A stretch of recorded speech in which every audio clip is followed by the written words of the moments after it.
దేవుని సేవకుడికి దేవుడే మా ఆస్తి, దేవుడే మా ఉద్యోగం. ఏ ఉద్యోగమైనా చేయగలం, ఏ వ్యాపారమైనా చేయగలం. చేయగలిగిన వారమే, శక్తి కలిగిన వారమే, బలం కలిగిన వారమే, చదువుకున్న వారమే. వాటన్నిటిని విడిచిపెట్టి దేవుని యొక్క పిలుపు మేర దేవుడే మాకు కావాలని, దేవుడే మా ఉద్యోగమని దేవుని పరిచర్య చేసేవాడే దేవుని యొక్క సేవకుడు. దేవునికి స్తోత్రం. చప్పట్లు కొట్టాలనిపిస్తే కొట్టచ్చు. దేవుని బిడ్డలారా, సేవకుడు అంటే కొంతమంది చాలా చిన్న చూపుగా దేవుడు చాలా మంది చూస్తూ ఉంటారు. చిన్న చూపు. సేవకుడా, పాస్టర్ గారా, నేను పెద్ద ఉద్యోగస్తుడు, నేను పెద్ద వ్యాపారస్తుడు, నేను గొప్ప హోదా ఉన్నవాడిని అనుకుంటూ ఉంటాను. నీ ఉద్యోగాన్ని నీ వ్యాపారాన్ని ఇచ్చింది, నీకు హోదాని ఇచ్చింది ఎవరో తెలుసా? యేసయ్య. దేవునికి స్తోత్రం. సేవకుడు ప్రార్థన చేస్తేనే మూయబడిన ద్వారాలు తెరవబడతాయి. హల్లెలూయా. కనుక దేవుడే మా హోదా. ఎవరండి? దేవుడే మా హోదా. దేవుడే మా హోదా. వేరే హోదాలంటూ మాకేముండవు. సేవకుడైన వాడికి దేవుడే హోదా. ఆయనే మా అధికారి, ఆయనే మా బాస్, ఆయనే మా హీరో, ఆయనే మా కింగ్, మా రాజు. మా రాజు ఎవరైనా ఇక్కడ ఉన్నారంటే లోకంలో ఎవరు లేరు, ఒకే ఒక్కరు, జీసస్. గట్టిగా చెప్పకూడదు, ఏం మహిమపడతామా? యేసయ్యే మా కింగ్, మా రాజు, మా బాస్. ఆయన చెప్పిందే చేస్తాం తప్ప మనుషులు చెప్పింది ఎప్పుడు కూడా చేయము. ఆయనే నిజమైనటువంటి సేవకుడు. మా క్యాడర్ ఏంటి? కొంతమంది అనుకుంటే నీ క్యాడర్ ఏంటి? నువ్వు ఎంత చదువు? నీకు చదివే లేదు. నువ్వు 10th class fail, intermediate fail, చదువుకోలేదు. తెలియనటువంటి సన్నాసులు అనుకుంటున్నారేమో.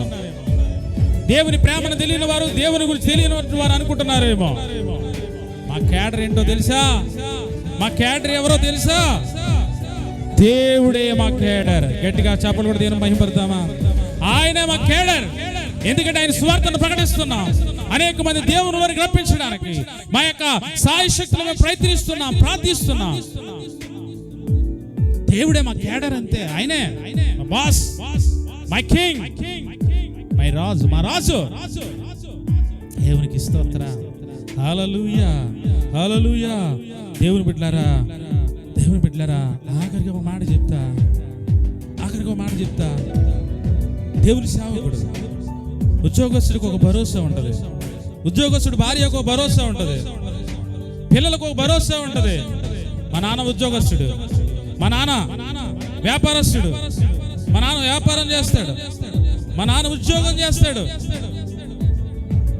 ఒక రోజున మా నాన్న తర్వాత నాకు ఉద్యోగం వస్తుంది, లేదంటే మా నాన్న తర్వాత పెన్షన్ వస్తుంది, నా యొక్క భర్త పెన్షన్ నాకు వస్తుంది, లేదంటే మా నాన్న యొక్క ఆస్తి మాకు వస్తుంది అని అనుకుంటూ ఉంటాను.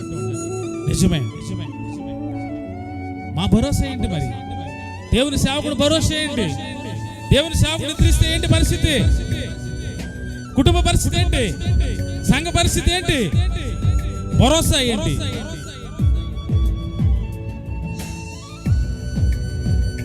ఆలోచిస్తే సేవకుడికి ఒక్కొక్కసారి భయం వేస్తుంది. నిద్రాహారాలు మాని దేవుని సువార్తను ప్రకటించి, ప్రాణాలు తెగించి దేవుని సువార్తలు ప్రకటిస్తుంటే, ప్రయాణాలు చేస్తుంటే ఏదైనా ఏంటి భరోసా అని కొంతమంది ఆప్తులైన వారు, స్నేహితులైన వారు, కుటుంబ సభ్యులైన వారు, సేవకుడిని ప్రేమించేవారు అంటూ ఉంటారు, అయ్యా ఆరోగ్యాన్ని కూడా లెక్క చేయకుండా, సమయానికి ఆహారం తినకుండా ప్రయాణాలు చేస్తున్నాం. వారి బిడ్డల పరిస్థితి ఏంటి? కుటుంబ పరిస్థితి ఏంటి? సంఘ పరిస్థితి ఏంటి? వారి యొక్క భరోసా అని మళ్ళీ ప్రేమించేవారు అంటూ ఉంటారు, స్నేహితులైన వారు. ఎవరు భరోసా? దేవుని సేవకుడు. దేవుని సేవకుడికి భరోసా ఎవరో తెలుసా? దేవుడే మా భరోసా. హల్లెలూయా. దేవుడే మా భరోసా. దేవుడే మమ్మల్ని ఆదుకునేవాడు. దేవుడే మనల్ని ఆదరించేవాడు. దేవుడే ఎప్పుడు ఏది కావాలో సహాయం చేసేవాడు. దేవుడే ద్వారాలు తెరిచేవాడు. దేవుడే సహాయకుడు. గట్టిగా హల్లెలూయా చెప్తామా? ఆయనే మా భరోసా. నిజమే దేవుడు. మనకంటే ముందుగా అనేక మంది సేవకులు ఇటువంటి పరిస్థితులు ప్రయాణం చేశారు. వారి ప్రాణాలను కోల్పోయారు. వారి ప్రాణాలు విడిచిపెట్టారు. వారి ఆరోగ్యాలు కూడా కోల్పోయారు. దేవుని పిలుపునందుకుని దేవుని దగ్గర వెళ్ళిపోయారు. కొంతమంది హత్య చేయబడ్డారు. కొంతమంది దేవుని బిడ్డలారా దేవుని కొరకు హతసాక్షులు అయిపోయారు. దేవుని సేవకుడు అంటే మామూలు విషయం కాదు. దేవుని సేవకుడు అంటే చిన్న విషయం కాదు. దేవుని బిడ్డలారా అనేక మంది గురించి చెప్తాను. ఇప్పుడు నా తండ్రిని గురించి చెప్తున్నాను.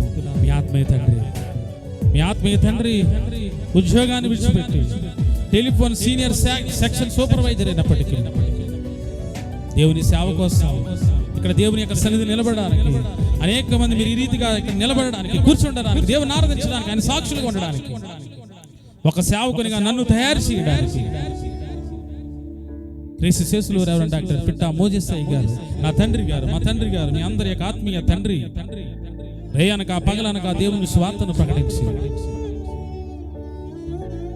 ఎల్లప్పుడూ కుటుంబం కోసం కాదు, బిడ్డల కోసం, కుమారుల కోసం, కుమార్తెల కోసం కాదు, భార్య కోసం కాదు, సంఘ బిడ్డల క్షేమం కొరకు రేయి పగలు దేవుని బిడ్డలారా రేయి పగలు కూడా మరి ఎంతో ఆలోచన చేసి ప్రార్థన చేసి మరి ఆరోగ్యాన్ని కూడా లెక్క చేయకుండా ఆఖరికి దేవుని పిలుపునందుకున్నారు. ఇటువంటి సేవకులు కదా మనకు కావాల్సింది. దేవుని సేవకుడు ఒక సేవకుని కూడా తయారు చేయడానికి మరి ప్రాణాలను పణంగా పెట్టారే, ఆరోగ్యాలు లెక్క చేయలేదు దేవుని బిడ్డలారా. ఇటువంటి సేవకుడు కదా కావాల్సిందే. ఈరోజు ఒక మాట అంటే గద్దించే మాట వస్తే సంఘాలు మార్చేస్తావా? ఒక గద్దించే మాట చెప్తే గుడికి రావడం మానేస్తావా? నువ్వు ఒక విశ్వాసమేనా? నువ్వు దేవుడిని నమ్ముకున్నావా? నిజంగా దేవుని వెంబడించే వ్యక్తివా? దేవుని మాట బండను బద్దలు కొట్టేటువంటి సుత్తి వంటి దేవుని యొక్క మాట నీకు తగిలితే, దేవుడు మాట్లాడితే సంఘానికి రావడం మానేస్తావా? సంఘాలు మారుస్తావా? ఎన్ని సంఘాలు మార్చినా నీ జీవితం మాత్రం మారదు. నీ కొరకు ఈ పెళ్లి దగ్గర నుంచి, నీ పుట్టినరోజు దగ్గర నుంచి, నీ పెళ్లి దగ్గర నుంచి, నీ పిల్లల పుట్టిన దగ్గర నుంచి, ఆఖరికి పుట్టినరోజుల దగ్గర నుంచి చావు రోజుల వరకు కూడా దేవుని సేవకుడి కదా చేసేది. ఇంకెవడన్నా వస్తాడా నీకు చేయడానికి? నీకు రక్షణ ఇచ్చినటువంటి దేవుని సేవకుడే వస్తాడు. నీ కొరకు నిజంగా నిజమైన కాపరే వస్తాడు. ప్రియమైన దేవుని బిడ్డలారా, లైవ్ లో కూడా చూస్తున్నారు. మీ సంఘ కాపరి విడిచిపెట్టి వేరే సంఘాలకు వెళ్ళకండి. నీకు ఆశీర్వాదం ఉండదు. ఒకవేళ నీ సంఘ కాపరి నీకు మరి దేవుని మాటల ద్వారా ఒకవేళ హెచ్చరిస్తే స్వీకరించు. మాటలు మాట్లాడకో. సేవకుడంటే నీ కొరకు తరతరాలుగా సేవకులు ప్రాణాలు పెట్టి ప్రాణాలు అర్పించి దేవుని సేవ నిలబడాలి, దేవుని పరిచర్యలు ఉండాలి, అనేక మంది రక్షించబడాలని దేవుని సేవకుడు పరిచర్య చేస్తాడని మర్చిపోకు. అవసరమైతే దేవుని సేవలో కొరకు నిలబడు, ఒక స్తంభంలాగా ఉండు. దేవుని కొరకు ఒకరి ప్రాణాలు త్యాగం చేయకపోవచ్చు. దేవుని సన్నిధిలో ఎన్నో అవసరాలు ఉన్నాయి, ఎన్నో పనులు ఉన్నాయి. దేవుని పరిచర్య అనేక ప్రాంతాలకు వెళ్ళాలి. అనేక మందికి పరిచర్య చేస్తున్నాం. అనాథులకు, కుష్ఠ రోగులకు గొప్ప పరిచర్య చేస్తున్నావు. సహాయపడు. నువ్వు దీవించబడతావు, నువ్వు ఆస్వాదించబడతావు. నువ్వు ఆస్వాదించబడింది, దీవించబడింది. ఈ రోజు ఈ సకల సౌకర్యాలు నువ్వు అనుభవిస్తున్నావంటే దేవుడు రెండవది నీ కొరకు నిన్ను ఆత్మీయంగా కన్న దైవ సేవకుడు సంఘమని మర్చిపోతే జాగ్రత్త. మర్చిపోకూడదు. మర్చిపోయావా? జాగ్రత్త సుమా. ఈరోజు దేవుడు హెచ్చరిస్తున్నాడు. ఈరోజు దేవుడు హెచ్చరిస్తున్నాడు. దేవుని సేవకుడిని చులకనగా మాట్లాడావా? దేవుని సేవకుడు ఏమనుకోడు. దేవుని సేవకుడు అసలు డోంట్ కేర్, లెక్క చేయడు. మై కింగ్, మా రాజు ఉన్నాడు పైన, రాజు ఉన్నాడు పైన, మా అధికారం ఉన్నాడు పైన. ఆయన ఊరుకోడు. ఈ రాజు ఊరుకోవచ్చు కానీ, ఈ సేవకుడు ఊరుకోవచ్చు కానీ, మై కింగ్ రాజు ఉన్నాడు. ఆ రాజు తీర్పు తీరుస్తాడు. జాగ్రత్త.